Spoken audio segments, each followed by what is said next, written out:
Good evening to all of you guys. We are going to discuss newspaper topic plus banking also. My number is 7503235358 for prelims and mains. Guys ज़्यादा time मत लेना, important चीज़ों को बोलना. Okay, start. Good evening. My topic is the critical factors in India and clean energy ambitions. अगर India को 2070 तक net zero emission और 2030 तक अगर 500 मेगावाट रिन्यूएबल एनर्जी जैसे अपने टारगेट को मीट करना है तो उसे lithium cobalt and the rare earth जैसे एलिमेंट है जो इम्पोर्टेंट एनिमल्स है और मिनरल्स उसको एक स्टेबल और सेफ सप्लाई टारगेट करना होगा. मतलब इसमें ये भी बोला है कि ये क्यों इतना इम्पोर्टेंट है. Why are critical minerals needed. Lithium cobalt और जो रेयर अर्थ जैसे मिनरल्स हैं वो इलेक्ट्रिक व्हीकल जो अभी सोलार पैनल हो गए और जो विंड टर्बुलेंस हो गए जैसे टेक्नोलॉजी के लिए इम्पोर्टेंट है.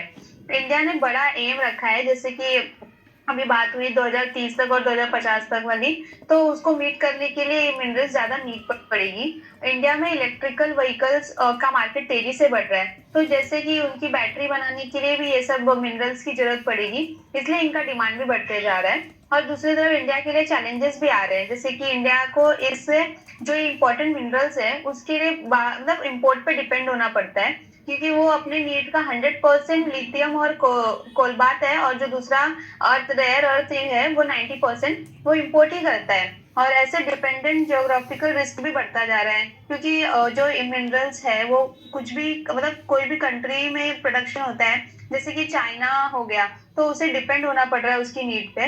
और इसलिए गवर्नमेंट ने कुछ स्टेप्स लिए हैं जैसे कि जो नेचुरल मिनरल्स है उनकी पॉलिसीज बनाई है कुछ कुछ और मतलब बहुत सारी चीजें की गई है. और अभी जम्मू एंड कश्मीर में 5.9 मिलियन जो टन है लिथियम स्टोर का एक बड़ा सा स्टेप भी लिया गया है, ओपन किया गया है स्टोर को. तो गवर्नमेंट ने 4.4% बिलियन जैसे है बजट के साथ ये मिशन को लॉन्च भी किया है जिससे कि मिलियंस को ढूंढना, प्रोसेसिंग करना और रिसाइकल करना स्ट्रॉन्ग करना है.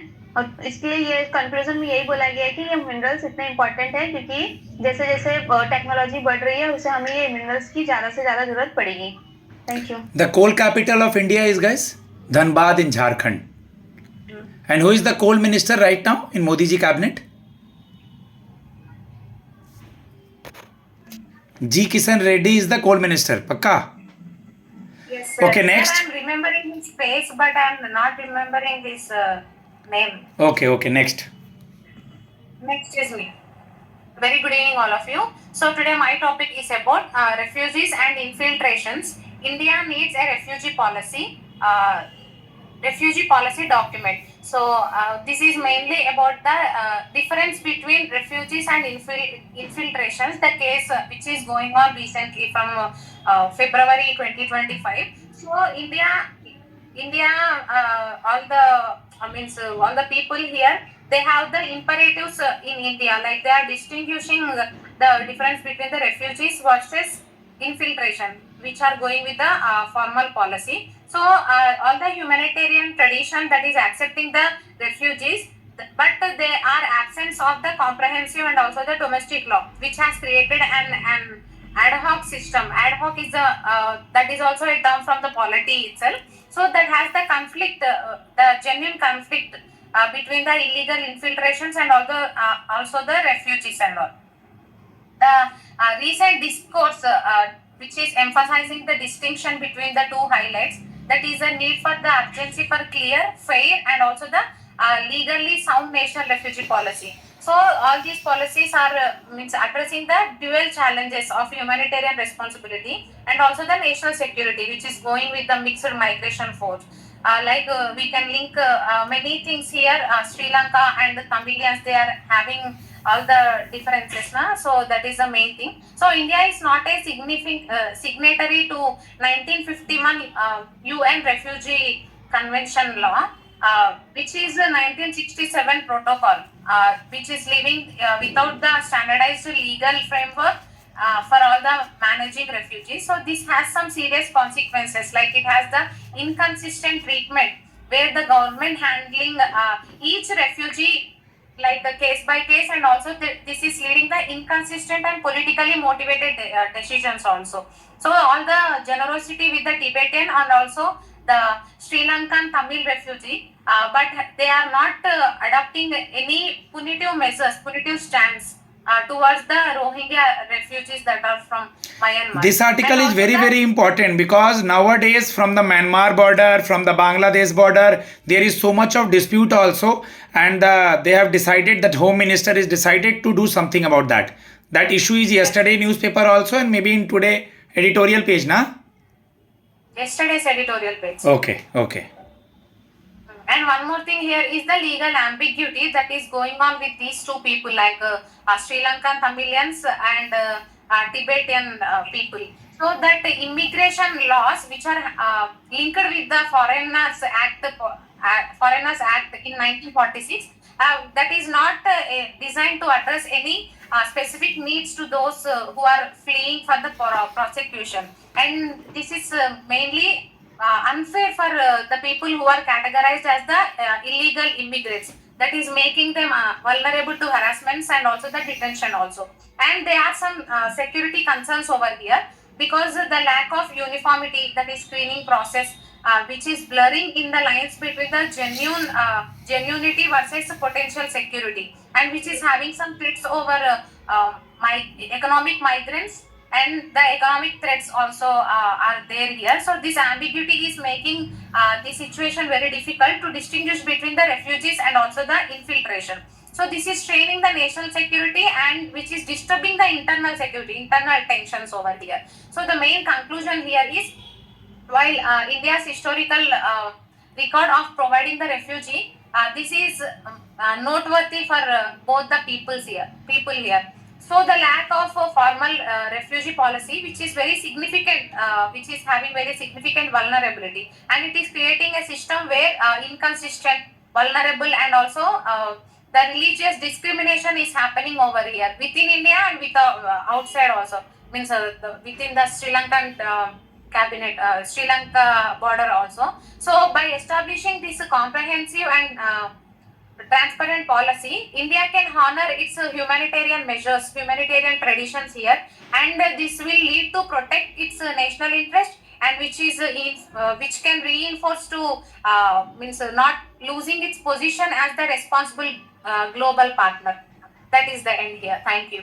गुड गाइस, कल से हम लोगों ने इंक्लूड किया है बैंकिंग के टॉपिक भी होते हैं, तो one of my student is going to discuss about the monetary policy definition, और ऐसे इजी वे में बताना कि समझ में आ जाए, बच्चे इंटरव्यू में बोल पाएं. ओके बेटा. Good evening everyone. तो मॉनेटरी पॉलिसी होती है, मेन तो कि मॉनेटरी पॉलिसी को सेंट्रल बैंक इशू करता है, जो कि आरबीआई है. एंड मॉनेटरी पॉलिसी को इसलिए इशू किया जाता है ताकि इन्फ्लेशन को चेक करते रहे. इन्फ्लेशन होता है कि जब प्राइस बढ़ते हैं या घटते हैं, मेनली इन्फ्लेशन को कंट्रोल करने के लिए मॉनेटरी पॉलिसी बनाई जाती है, और ये बाई मंथली होती है, हर 2 मंथ के बाद में रिव्यू की जाती है. इसके साथ में कुछ स्मॉल सेविंग स्कीम्स भी होती है जिनके रेट्स होते हैं वो भी चेंज होते हैं, वो भी डिसाइड होते हैं. एंड मेन पर्पज इसका यही है कि इन्फ्लेशन को कंट्रोल करना और इकोनॉमिक स्टेबिलिटी बना के रखना, और ये चेक करते रहना कि प्राइस कितने बढ़ रहे हैं, कितने कम हो रहे हैं, इंटरेस्ट रेट को डिसाइड करना, कॉस्ट ऑफ क्रेडिट वगैरह देखना, ये सब इसके होते हैं. और इसके 2 टर्म्स होते हैं, 2 टाइप्स होते हैं जैसे मॉनेटरी पॉलिसी को जिसके बेस पे कैलकुलेट करते हैं. तो इसमें एक क्वालिटेटिव होता है और एक क्वांटिटेटिव होता है. क्वालिटेटिव में होता है जिसमें जो मॉनेटरी टर्म्स में नहीं होते हैं, और क्वांटिटेटिव होते हैं जो मॉनेटरी टर्म्स में होते हैं, जैसे रिवर्स रेपो रेट या फिर रेपो रेट, ये सब होते हैं. और टारगेट होता है कि मॉनेटरी पॉलिसी का टारगेट है कि जो हमारी इन्फ्लेशन है वो 4-2 और 4+2 के अंडर होनी चाहिए. या तो 4 में 2 ऐड कर लो, मैक्सिमम इतनी इन्फ्लेशन हम बेयर कर सकते हैं कोई भी हमारी इकोनॉमी देश की. या फिर अगर डिफ्लेशन जाती है, अगर मंदी का दर आता है, तो 4-2 कर लो, 2% तक कर सकते हैं.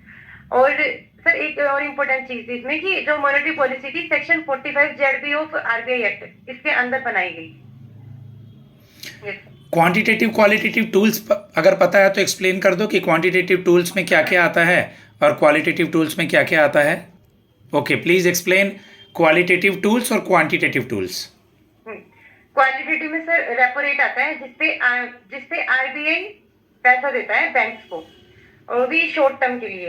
एंड रिवर्स रेपो रेट होती है जिसपे आरबीआई पैसा लेता है बैंक से वापस, और उसमें बहुत ही कम इंटरेस्ट चार्ज करते हैं. फिलहाल तो 3.35% चला हुआ है.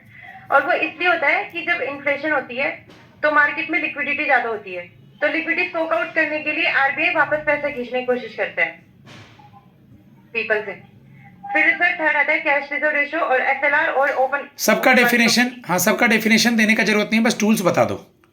हाँ, एंड क्वालिटेटिव में आते हैं एक तो मार्जिन रिक्वायरमेंट होता है जिसमें मार्जिन डिसाइड कर देते हैं, एक क्रेडिट रेशनिंग होता है जिसमें कोटा डिसाइड करते हैं, मोरल सुएशन होता है जिसमें आरबीआई परसुएड करता है बैंक को, और एक डायरेक्ट एक्शन होता है जिसमें पनिशमेंट वगैरह आती है, पेनल्टी वगैरह आती है। ये सब चीजें क्वालिटेटिव टूल्स और क्वांटिटेटिव टूल्स के through guys RBI monetary policy में मॉनेटरी पॉलिसी के थ्रू इन्फ्लेशन को कंट्रोल करता है। बाय मंथली मॉनेटरी पॉलिसी जारी किया जाता है।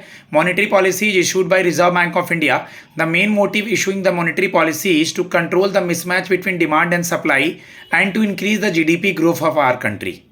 Okay, yes. thanks for the topic and all guys. My number is 7503235358. Thanks a lot.